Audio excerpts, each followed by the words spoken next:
kitundu kya Emizannyo nze Nakkazi Aidah tutandise n'empaka za Africa ez'okusunsulamu nga Tanzania yegasse ku Uganda okuva mu kibinja eky'ekumi n'ebibiri okukiika mu mpaka eza Africa ez'akamalirizo oluvannyuma lw'emyaka 3 mu 9 bano okutuuka okuyitamu bamaze kutimpula Uganda goal 3 ku bwerere mu Dar es Salaam ate nga Lesotho n'eremwa okukuba Cape Verde ku bugenyi nga gwedde tewali alabye katimba ka munne.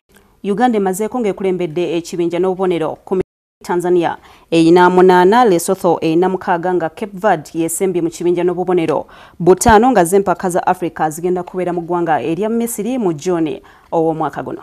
Mu malala Uganda eyongedde amaanyi mu kwetegekera empaka ez'ensi yonna ez'omuzannyo ogwa Woodball olubalama lw'ennyanja ezitandika mu May ow'omwaka guno ku Spina Beach Ntebe nga leero ttiimu y'abazannyi 16 yeerondeddwa n'empaka ez'okubaka eza Kiraabu ez'obuvanjuba bw'Africa zitandise mu Zanzibar. Empaka z'ensi yonna eza Woodball ku lubalama lw'ennyanja eza Beach Woodball Cup Championship za kubeera wano mu ggwanga ku Spina Beach Ntebe. Za kutandika nga 25 okutuuka nga 31 omwezi ogwa May nga Uganda okulaba ng'ekola bulungi okusingako mu mpaka eziyise emaliriza okulonda abazannyi 16 abagenda okugikiikirira mu mpaka zino.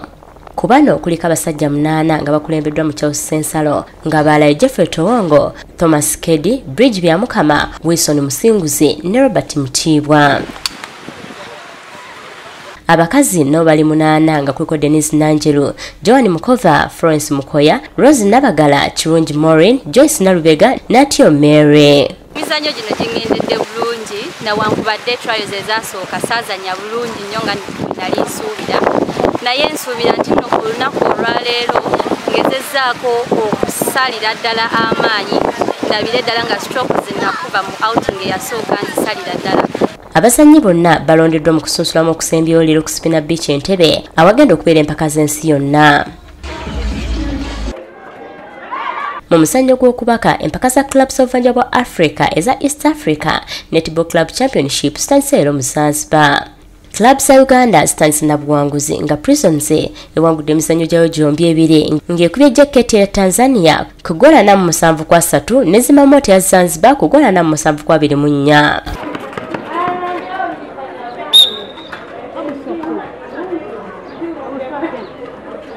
Niki emezeke vizedi ya Tanzania kugola 5-4-3 nga KCCA nayo ya Uganda ekubye JKU kugola 5-2-9 nga Prisons ya Uganda eyaziwangula omwaka oguwedde. Ebyo nga tubitadde ebbali z'empaka ez'omuzannyo gwa Lacrosse za Nabisunsa Lacrosse Open zakomekkerezeddwa eggulo nga n'amasomero gatandise okwetegekera emizannyo egya Ball Games 1 egigenda okubeera embale. Empaka z'omuzannyo gwa Lacrosse w'amasomero g'abawala eza Nabisunsa Girls Lacrosse Open zakomekkerezeddwa ku kiseera kya cricket ekyambugo ng'aba Canaan High School baziwangudde omulundi ogwokubiri ogw'omuddiringanwa.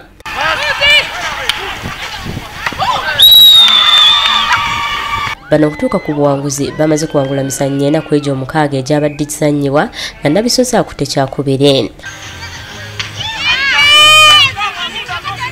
Amasomero 4 okuli Nabisunsa abategesi Mountain St Mary's Namagonga, Forest Hill ne Canaan abawanguzi geegeetabye mu mpaka zino ng'omukolo gw'okukwasa abawanguzi ekikopo gwakoleddwa Robert Twesiime.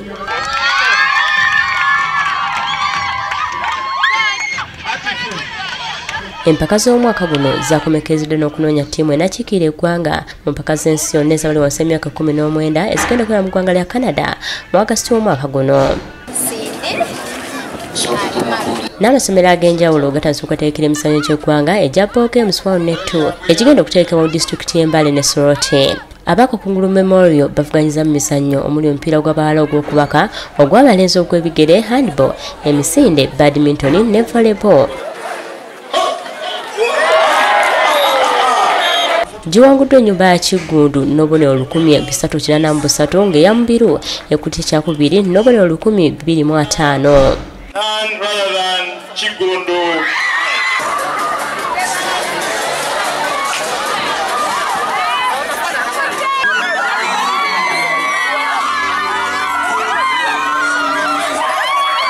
Obadde mulabi mulungi gabadde gabya emizannyo zikeza nkusibulire wano nsigadde nze Nakkazi Aidah nkwagaliza weeke nga nonje oweraba.